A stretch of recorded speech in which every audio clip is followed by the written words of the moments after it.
Hi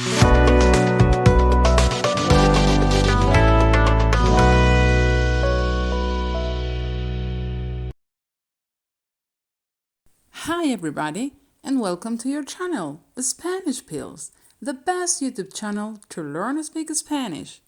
Hola a todos y a todas, valientes amantes del español, y bienvenidos a vuestro canal, Spanish Pills, el mejor canal de YouTube para aprender a hablar español. Okay, what are you gonna find in this video? Well, your goal actually, is to learn how to cheer up and support a friend. Cómo animar y apoyar a un amigo. When you have a friend and they are getting through a tough time, the most important thing, obviously, is to be there. But also, you want to help them by saying the right things, right? And that's what this video is about, to help you to say the right things to help a friend of yours in Spanish, obviously. I will share with you a few sentences. They are very easy, they are very useful and helpful, and I will translate them into English so you know what you're saying, and then we will compare them. We will find similarities, we will find differences, and I think once you practice with them, you can use them, and I am 100% sure you're gonna be the best friend ever. So, are you ready to start? Yes? Muy bien. 3, 2, 1, comenzamos. Let's start with a very useful one. This is something sometimes we forget to tell our friends because we know that they know, but it's important to say it. Estoy aquí si me necesitas. Like always, remember that you can pause the video and repeat the sentence as many times as you need, okay? As you can see, this is a very easy sentence to translate because it's a word-by-word translation. Estoy aquí, I'm here. Si, if, me necesitas. Tú would be the subject, you need me. The only thing is that you have to remember that the personal pronoun me comes before the verb in Spanish, and in English you put it after the verb. But other than that, nothing else to say. It's a word-by-word translation, very easy. Remember that one of the most important things, one of the most boring things about learning Spanish are the verb tenses, but they are very, very important. You have to be able to conjugate correctly every verb and every tense. And since it's something that you are not usually in the mood for, whenever I have the opportunity, as you already know, I include some verb tense review in my videos. So, here it goes, the first one of this video. The present of the verb necesitar in Spanish. Yo necesito. Tú necesitas. Él, ella necesita. Nosotros, nosotras necesitamos. Vosotros, vosotras necesitáis. Ellos, ellas necesitan. Let's try another one. This is something that we many times forget about. We worry too much, I think. No te preocupes. I mean, if you have the solution, don't worry, just do it. And if there's nothing you can do, don't worry, there's nothing you can do. No te preocupes.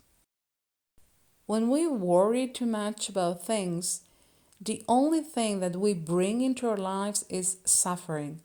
And when we suffer, when we are suffering, we cannot find any solution to anything. So, no te preocupes is definitely one of the most powerful things that you can tell your friends if they are really getting through a very tough time. It's very important that we remind them that it's useless to worry too much. It's never good for them. By worrying too much, the only thing you're going to bring into your life is more chaos, more confusion, more darkness, and more pain. So, no te preocupes. You can even say, no te preocupes tanto. Something like, don't worry so much. Okay? And by the way, the verb to worry in Spanish is a reflexive one, preocuparse. That's why we have to use te, the reflexive pronoun, before the verb. No te preocupes. Now let's practice the present of the verb preocuparse in Spanish. Yo me preocupo. Tú te preocupas. Él, ella se preocupa. Nosotros, nosotras nos preocupamos. Vosotros, vosotras os preocupáis. Ellos, ellas se preocupan. Don't forget the reflexive pronoun because it is a reflexive verb. Preocuparse. Creo en ti. Very beautiful words to hear from a friend of yours, especially if you are having a hard time. Creo en ti. And now the present of the verb creer in Spanish. Yo creo, tú crees, él, ella cree, nosotros, nosotras creemos, vosotros, vosotras creéis, ellos, ellas creen. Another expression. Puedes hacerlo. You can do it.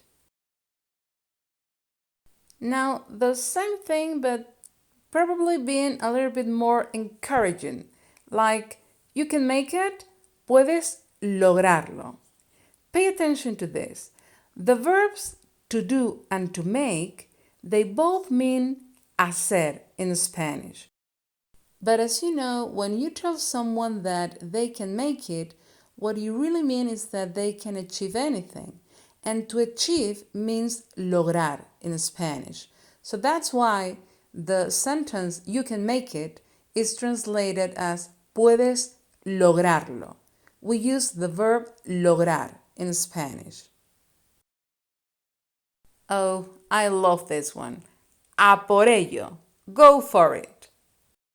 As you can see, in Spanish, we don't use any verb in this expression. Aporeyo. You know what you have to do, right? Another way to show your support to a friend of yours is to tell them, todo es posible. This one is similar to creo en ti. Just notice that in English you use the word anything that is translated into Spanish as cualquier cosa. But in this case, when we use this expression, we say everything instead. Todo. Instead of cualquier cosa, we say todo. Everything is possible. That's how we express our support. If you use the word cualquier cosa instead, cualquier cosa es posible, it doesn't mean the same. For us, that would mean that something could go wrong. It has nothing to do with the idea that anything is possible in English. Todo es posible in Spanish.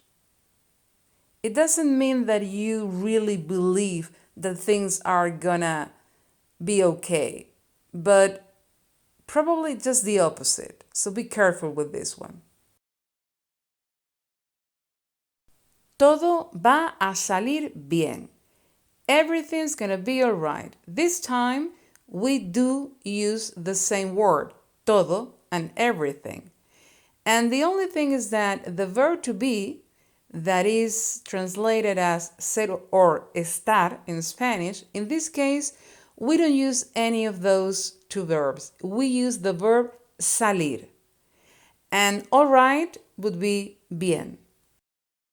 Todo va a salir bien. You can also say todo va a salir muy bien. Here you have the present of the verb ir in Spanish. Yo voy, tú vas, él, ella va, nosotros, nosotras vamos, vosotros, vosotras vais, ellos, ellas van. Another expression to show how much you care about your friends or a friend of yours is siempre puedes contar conmigo. Two things about this sentence. The first thing, the adverb siempre. You can put it at the very beginning or at the very end. Siempre puedes contar conmigo or puedes contar conmigo siempre. In English, you put it like in the middle of two verbs, can and count. Different. And the second thing, the verb contar conmigo. It is a prepositional one, so it has a specific preposition, con. In English, you use a different preposition. You use the preposition on. Count on me. In Spanish, contar conmigo. Me importas mucho. This one is a very sweet way of showing your support to someone you really care about. Me importas mucho. It's a very beautiful one. And very effective, I think, because everybody wants to be loved. Any good friend would tell you, haría cualquier cosa por ti. And if we compare the way we would say this in Spanish and the way we would say it in English, it's a word-by-word translation, the same words in both languages. Okay, now let's make a verb tense review. The present of the verb hacer in Spanish. Yo hago, tú haces, él, ella hace, nosotros, nosotras hacemos, vosotros, vosotras hacéis, ellos, ellas hacen. Remember that the verb hacer means to do and to make in English. Another excellent way to show your support to a friend of yours would be to tell them that you'll be there if they need you, or in Spanish, allí estaré si me necesitas. The only difference between both sentences in both languages is the position of the adverb there, that means allí in Spanish. We usually place this word at the very beginning of the sentence. But you can also put this word after the verb. It would be estaré allí si me necesitas. I think we could use this sentence when things are not the way we want them to be, when the result of probably our actions are not the results we expected, and they're probably negative, but we shouldn't approach them as a failure, I think. That's why this sentence tries to share some positive message. Todo ocurre or todo pasa por algo. Now let's pay attention to the grammar and the vocabulary in these two sentences. The first thing, the verb to happen. It can be translated into Spanish as ocurrir or pasar. So you can say either todo ocurre por algo or todo pasa por algo. Both options are correct. The second thing, for a reason in English, it makes more sense than por algo in Spanish, because the truth is that everything happens for a reason. There is always a reason why things happen in a particular way. So I prefer the English expression, but in Spanish you shouldn't say that todo ocurre por una razón, but todo ocurre or todo pasa por algo. Penúltima frase. Ya estamos terminando. Buen trabajo. Good job. It's a word-by-word translation. It's an exception because remember that buen is an adjective and the rule in Spanish is that the adjective goes after the noun. But sometimes we make an exception, especially when we want to make emphasis on the adjective. Buen trabajo. And something else. You cannot say bueno trabajo. That's wrong. Although the adjective good means bueno or buena, when we put the adjective before the noun and the noun is masculine and singular, the adjective is buen, no bueno. Okay? And by the way, this expression, good job, can only be translated as buen trabajo. Y ahora la última frase. Bien hecho. Well done. Like in English, we are not using an adjective but an adverb because we are talking about an action and not a noun. And the adverb goes before the action. Bien hecho. Hecho would be the past participle of the verb hacer, and bien is a translation of the adverb well. The important thing about this expression is that the adverb in Spanish is usually placed after the verb, but like in the previous example, sometimes we break that rule when we want to make emphasis, in this case, on the adverb. Bien hecho. Okay, so now you know how to cheer up and support a friend in Spanish. Thank you very much for watching this video. Muchísimas gracias por ver este video. Remember, like and subscribe. Nos vemos muy pronto con nuevos vídeos en español. Adiós.